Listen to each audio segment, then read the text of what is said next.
साथियों नमस्कार। स्वागत है आप सभी का आपके अपने यूट्यूब चैनल में। आज की इस वीडियो में लेकर आए हैं जनरल नॉलेज के टॉप 30 क्वेश्चन जो आपकी आगामी सभी परीक्षाओं के लिए हेल्पफुल होने वाले हैं। तो चलिए दोस्तों लेते हैं आज का पहला प्रश्न। पहला प्रश्न है, पोलियो की रोकथाम के लिए पहली प्रभावी वैक्सीन किसने बनाई थी? बताइए दोस्तों, इम्पोर्टेंट प्रश्न है। पोलियो की रोकथाम के लिए पहली प्रभावी वैक्सीन किसने बनाई थी? तो वो बनाई थी जॉन सी सॉल्क, यानी कि बी ऑप्शन करेक्ट हो जाएगा। जॉन सी सॉल्क के द्वारा पोलियो की रोकथाम के लिए पहली प्रभावी वैक्सीन बनाई गई। अगला प्रश्न है, केप ऑफ गुड होप के रास्ते भारत तक के समुद्री रास्ते की खोज किसने की थी? बताइए दोस्तों, केप ऑफ गुड होप के रास्ते भारत तक के समुद्री रास्ते की खोज किसने की थी? तो वो की थी क्रिस्टोफर कोलंबस, यानी कि सी ऑप्शन करेक्ट हो जाएगा। क्रिस्टोफर कोलंबस के द्वारा केप ऑफ गुड होप के रास्ते भारत तक के समुद्री मार्ग की खोज की गई। अगला प्रश्न है, दीन इलाही बनाने का मूल उद्देश्य क्या था? बताइए साथियों, इंपॉर्टेंट प्रश्न है, बार बार परीक्षा में रिपीट होता है। दीन इलाही बनाने का मूल उद्देश्य क्या था? तो वो था विश्व बंधुत्व, यानी कि ए ऑप्शन करेक्ट हो जाएगा। विश्व बंधुत्व इसका मूल उद्देश्य था, याद रखिएगा। अगला प्रश्न है, निम्नलिखित में से कौन सा लार का लाभ नहीं है? बताइए दोस्तों, निम्नलिखित में से कौन सा लार का लाभ नहीं है? तो वह ये शरीर में आरबीसी की वृद्धि करती है, यानी कि ये लार का लाभ नहीं है। अगला क्वेश्चन है, पश्चिम बंगाल में रानीगंज का संबंध किससे है? बताइए साथियों, पश्चिमी बंगाल में रानीगंज का संबंध किससे है? तो वह कोयला क्षेत्रों से, यानी कि ये ऑप्शन करेक्ट हो जाएगा। कोयला क्षेत्रों से संबंधित है पश्चिम बंगाल का रानीगंज। अगला प्रश्न है, ड्रेन का सिद्धांत द थ्योरी ऑफ ड्रेन किसने प्रतिपादित किया था? बताइए दोस्तों, ड्रेन का सिद्धांत किसने प्रतिपादित किया था? वेरी वेरी इंपॉर्टेंट प्रश्न है, बार बार परीक्षा में रिपीट होता है।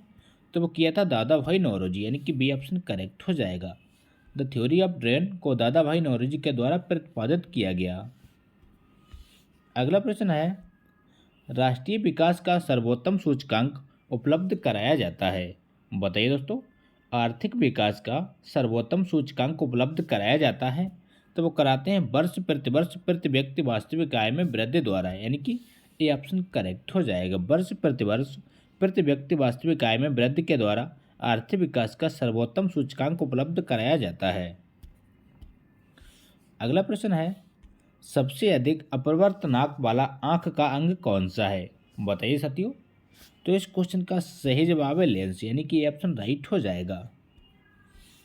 अगला प्रश्न है, उस खाद्य फसल का नाम बताइए जो भारत में सबसे अधिक उपज देती है। बताइए दोस्तों, उस खाद्य फसल का नाम बताइए जो भारत में सबसे अधिक उपज देती है। तो वह चावल, यानी कि डी ऑप्शन राइट हो जाएगा। चावल की फसल भारत में सबसे अधिक उपज देने वाली फसल है। अगला प्रश्न है, जोजिला दर्रा जोड़ता है? बताइए दोस्तों, जोजिला दर्रा कहाँ किसे जोड़ता है? तो वो जोड़ता है श्रीनगर और लेह को, यानी कि ये ऑप्शन राइट हो जाएगा। श्रीनगर और लेह को जोड़ता है जोजिला दर्रा, याद रखिएगा, इंपॉर्टेंट प्रश्न है। अगला प्रश्न है, एंजाइम होते हैं? बताइए दोस्तों, एंजाइम क्या होते हैं?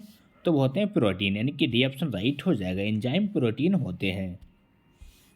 अगला प्रश्न है, निम्नलिखित में से कौन सी नियुक्ति भारत के राष्ट्रपति के अधिकार में नहीं है? बताइए साथियों, निम्नलिखित में से कौन सी नियुक्ति भारत के राष्ट्रपति के अधिकार में नहीं है? आपके ऑप्शन है भारत का मुख्य न्यायाधीश, ऑप्शन बी अध्यक्ष वित्त आयोग, ऑप्शन सी थल सेना अध्यक्ष, ऑप्शन डी लोकसभा अध्यक्ष। तो इस क्वेश्चन का राइट आंसर है लोकसभा अध्यक्ष, यानी कि डी ऑप्शन राइट हो जाएगा। लोकसभा अध्यक्ष की नियुक्ति भारत के राष्ट्रपति के अधिकार में नहीं है, तो वो संसद के अधिकार में आती है। अगला प्रश्न है, किस प्रदेश में पूरे साल वर्षा होती है? बताइए दोस्तों, किस प्रदेश में पूरे साल वर्षा होती है? तो वो होती है विषुवतीय प्रदेश में, यानी कि बी ऑप्शन करेक्ट हो जाएगा। विषुवतीय प्रदेश में पूरे साल वर्षा होती रहती है। अगला प्रश्न है, निम्नलिखित में से कौन सा दर्द का निवारण करता है? बताइए दोस्तों, निम्नलिखित में से कौन सा दर्द का निवारण करता है? तो वो करता है एनाल्जेसिक, यानी कि बी ऑप्शन करेक्ट हो जाएगा। एनाल्जेसिक दर्द का निवारण करता है। अगला प्रश्न है, कटरीना नाम दिया गया? बताइए दोस्तों, कटरीना नाम किसे दिया गया? आपके ऑप्शन है उपग्रह को, ऑप्शन बी तारे को, ऑप्शन सी ऊष्मा तरंग को, ऑप्शन डी प्रभंजन को। तो इस प्रश्न का सही जवाब है प्रभंजन को, यानी कि डी ऑप्शन करेक्ट हो जाएगा। कटरीना नाम प्रभंजन को दिया गया। अगला प्रश्न है मानव शरीर की सबसे बड़ी मिश्रित ग्रंथि कौन सी है? बताइए दोस्तों, मानव शरीर की सबसे बड़ी मिश्रित ग्रंथि कौन सी है? तो वो है यकृत, यानी कि डी ऑप्शन राइट हो जाएगा। मानव शरीर की सबसे बड़ी मिश्रित ग्रंथि यकृत है। अगला प्रश्न है किलोवाट घंटा एक यूनिट है। बताइए दोस्तों, किलोवाट घंटा एक यूनिट है तो किसका है? वो है ऊर्जा का, यानी कि ये ऑप्शन राइट हो जाएगा। ऊर्जा के यूनिट है किलोवाट घंटा। अगला प्रश्न है मरकरी क्या है? बताइए दोस्तों, मरकरी क्या है? तो वो है द्रव धातु, यानी कि डी ऑप्शन करेक्ट हो जाएगा। मरकरी एक द्रव धातु है। अगला प्रश्न है पहले अविश्वास प्रस्ताव और दूसरे अविश्वास प्रस्ताव के बीच कितना अंतर होना चाहिए? बताइए साथियों, मोस्ट इंपॉर्टेंट क्वेश्चन है। पहले अविश्वास प्रस्ताव और दूसरे अविश्वास प्रस्ताव के बीच कितना अंतर होना चाहिए? तो वो होना चाहिए कम से कम 6 महीने, यानी कि डी ऑप्शन राइट हो जाएगा। कम से कम 6 महीने का अंतर होना चाहिए। अगला प्रश्न है बॉल पेन किस सिद्धांत पर काम करता है? बताइए साथियों, बॉल पेन किस सिद्धांत पर काम करता है? तो वो करता है पृष्ठीय तनाव के सिद्धांत पर, यानी कि डी ऑप्शन राइट हो जाएगा। पृष्ठीय तनाव के सिद्धांत पर बॉल पेन काम करता है। अगला प्रश्न है निम्नलिखित में से कौन सा स्थान भारत में पुर्तगालियों का मुख्यालय था? बताइए दोस्तों, निम्नलिखित में से कौन सा स्थान भारत में पुर्तगालियों का मुख्यालय था? आपके ऑप्शन है गोवा, कन्नौज, कालीकट या कोचीन। तो इस प्रश्न का सही जवाब है गोवा, यानी कि ये ऑप्शन राइट हो जाएगा। भारत में पुर्तगालियों का मुख्यालय गोवा था। अगला प्रश्न है भारतीय संसद में लोक लेखा समिति का अध्यक्ष कौन होता है? बताइए दोस्तों, भारतीय संसद में लोक लेखा समिति का अध्यक्ष कौन होता है? तो वो होता है विपक्षी दल का नेता, यानी कि ये ऑप्शन राइट हो जाएगा। विपक्षी दल का नेता भारतीय संसद में लोक लेखा समिति का अध्यक्ष होता है। अगला प्रश्न है इंग्लैंड के हाउस ऑफ कॉमन्स द्वारा भारत के किस गवर्नर जनरल पर महाभियोग चलाया गया? बताइए साथियों, मोस्ट इंपॉर्टेंट क्वेश्चन है, बार बार परीक्षा में रिपीट होता है। इंग्लैंड के हाउस ऑफ कॉमन्स द्वारा भारत के किस गवर्नर जनरल पर महाभियोग चलाया गया था? तो वो चलाया गया वारेन हेस्टिंग, यानी कि ये ऑप्शन राइट हो जाएगा। वारेन हेस्टिंग पर इंग्लैंड के हाउस ऑफ कॉमन्स द्वारा महाभियोग चलाया गया। अगला प्रश्न है भारत के मुख्य न्यायमूर्ति का नाम क्या है? बताइए दोस्तों, भारत के प्रथम मुख्य न्यायमूर्ति का नाम क्या है? इसका आंसर कमेंट बॉक्स में दीजिए। इस क्वेश्चन पर डाउट है तो इसका आंसर आप ट्राई कर लीजिए। अगला प्रश्न है वायु में हाइड्रोजन जब जलने लगती है तब पैदा करती है? बताइए दोस्तों, वायु में हाइड्रोजन जब जलने लगती है तब पैदा करती है? तो पैदा करती है जल, यानी कि बी ऑप्शन राइट हो जाएगा। अगला प्रश्न है पन्ना मध्य प्रदेश में एक बहुत महत्वपूर्ण स्थान है। यह निम्न में से किस खदान के लिए प्रसिद्ध है? बताइए दोस्तों, सभी को पता होगा इसका राइट आंसर। मध्य प्रदेश का पन्ना हीरे के लिए जाना जाता है, तो इसका बी ऑप्शन राइट हो जाएगा।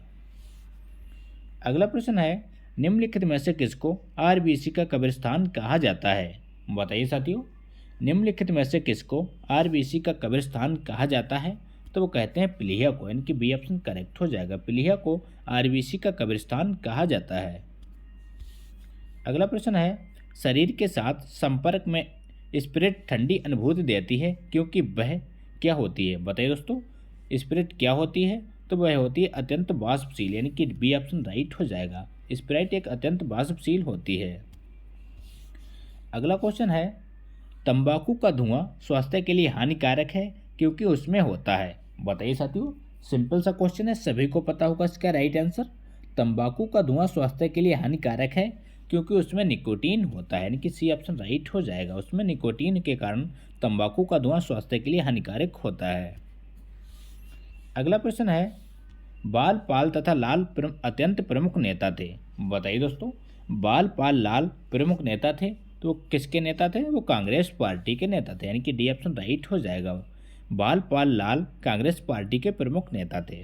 तो ये थे दोस्तों आज के इंपॉर्टेंट प्रश्न। अगर वीडियो अच्छा लगा हो तो लाइक करें, दोस्तों के साथ शेयर करें और चैनल पर नए हो चैनल को सब्सक्राइब करना ना भूलें। मिलते हैं नेक्स्ट वीडियो में, तब तक के लिए प्यार भरा नमस्कार।